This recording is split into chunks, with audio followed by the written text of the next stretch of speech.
Joaquin Archivado Guzman Lorera wants out of prison, and I'm going to tell you why right on the other side. Good morning. It is midnight here on the East Coast of America. My name is RJSMITH, and this is Crazy News Reacts, where I scour the globe for the craziest, weirdest, and most strange news and bring it to you every day. Welcome aboard. Let's get right to it. And if you haven't done already, hit the like and subscribe before we even get started. The El Chapo escape fears are not unfounded. He tunneled out of the last Mexican prison where he was locked up and rode to freedom on an underground motorcycle.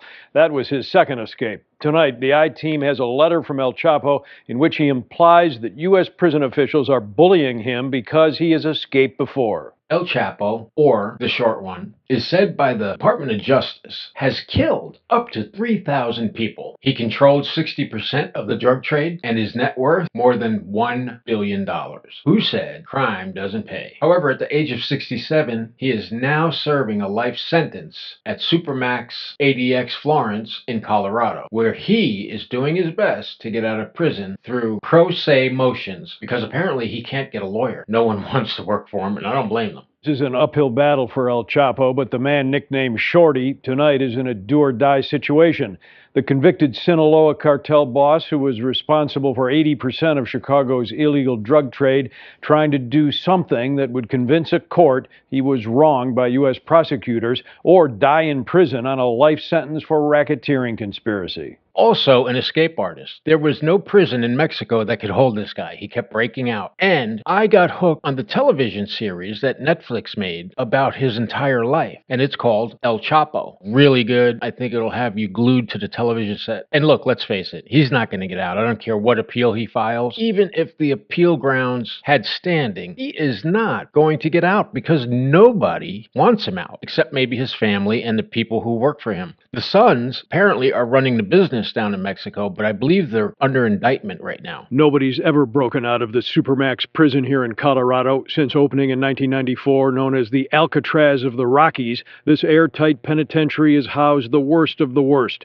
including billionaire cartel kingpin Joaquin El Chapo Guzman. Like the rest here, segregated and on permanent lockdown 23 hours a day. Anybody who follows him knows he was born in a poor family. His dad was just a cattle rancher, and that was in Mexico. So the pay was terrible. And I bet he never suspected he would end up in a Supermax prison in the United States, where for those 23 hours, he sits in this cell, a 6 by 9 foot miniature walk-in closet. That's how I would describe it. I've been in them. I can tell you, sitting in there 23 hours a day for years drives you nuts because you don't see anyone. You can't talk to anyone. You are totally isolated. The only time they let him come out of the cell is to take a shower and perhaps walk around the day room like this. El Chapo writing a letter to the U.S. judge and Chicago native who sent him here. In this English translation filed today and obtained by the I-Team, Chapo says prison authorities are preventing him from receiving attorney documents for new court motions.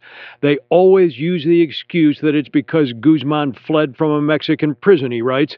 This is a ridiculous claim used to justify the anomalies. There are anomalies and crazy things almost in every criminal case. If the justice system turned over convictions just based on a few little errors, everybody might get out. And I can imagine his mental health is deteriorating so much. Welcome to maximum security. He didn't just flee from one Mexican prison. In 2015, El Chapo escaped via this jailhouse trap door through an underground tunnel on a motorcycle and out the other end. And in 2001, he also escaped from a different Mexican prison. Months after the most recent escape, Chapo was recaptured following a shootout with Mexican commandos who'd hunted him down, and he was brought to the U.S., where a federal jury in New York convicted him. Tonight, housed at America's most secure prison and still under indictment in Chicago, Chapo claims he is being mistreated because of escape fears. Ironically, a similar complaint 10 years ago from one of the key witnesses against Chapo, his former top lieutenant, Jesus Vicente Zambada Niebla.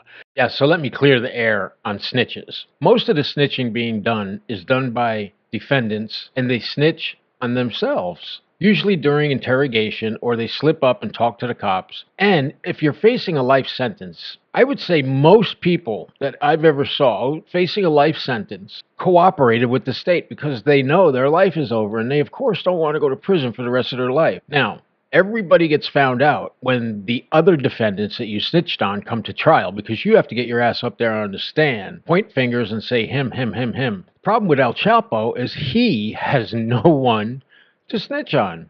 During Zambada's 2 years here at the Chicago MCC, he wasn't allowed to the rooftop sports courts to exercise. Prison authorities said there was too much risk that the cartel boss would be picked off by a sniper or would stage a helicopter escape.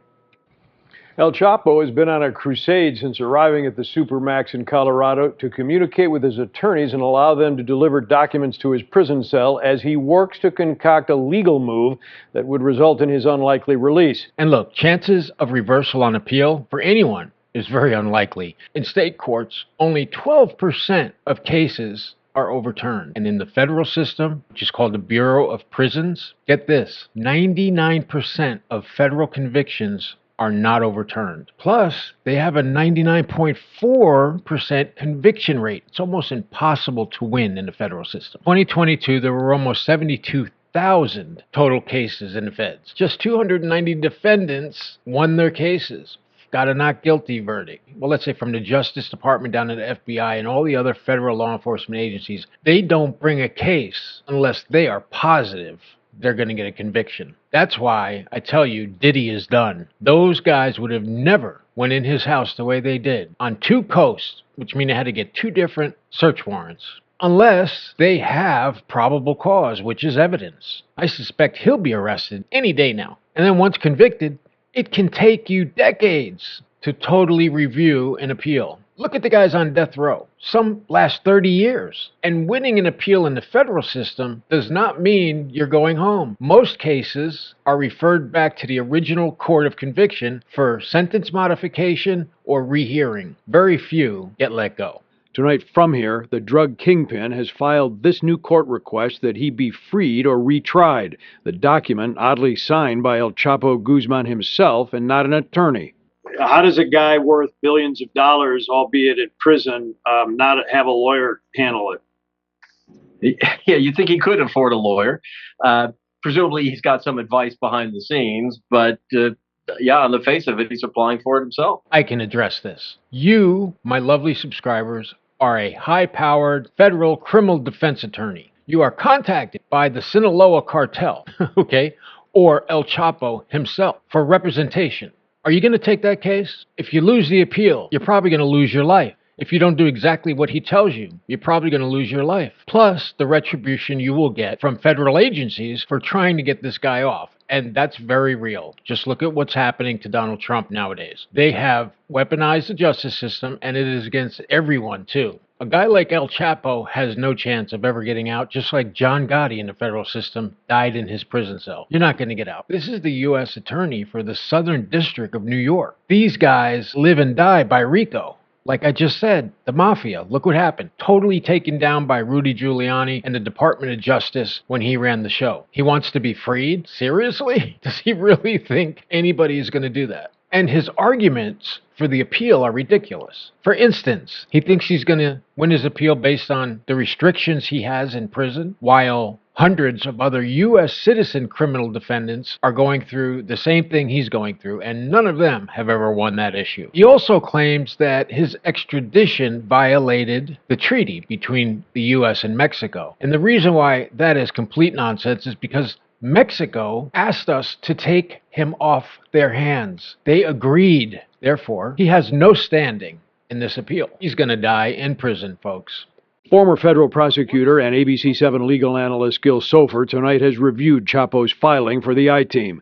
It is a fairly standard habeas corpus petition that rips his defense attorneys, claims unfair extradition by the U.S., and unconstitutional treatment by prosecutors. What he's seeking and what this seeks is it's another bite at the apple. He lost his trial. He lost on appeal. But this is a mechanism for him to say, despite all of that, I'm still entitled to a reversal of my conviction. It's not even clear if there are grounds for a reversal of that conviction. Just because you're convicted and you're such a bad guy, they put you in ADX Florence, the most secure underground prison in the world, does not mean you can win an appeal. The treatment you receive there does not allow you relief under appeal. Being locked in your cell 23 hours a day does not get you out of the appeal. You can file a 1983 motion on constitutional rights and stuff like that, but it's not even sure if he has constitutional rights. And even if he did, nobody is going to unlock that door and let the biggest drug dealer in history walk out. Thanks for hanging out. I'm RJ Smith. This was Crazy News Reacts. Please like and subscribe before you go, and tomorrow when you come back, you will be a subscriber. Later.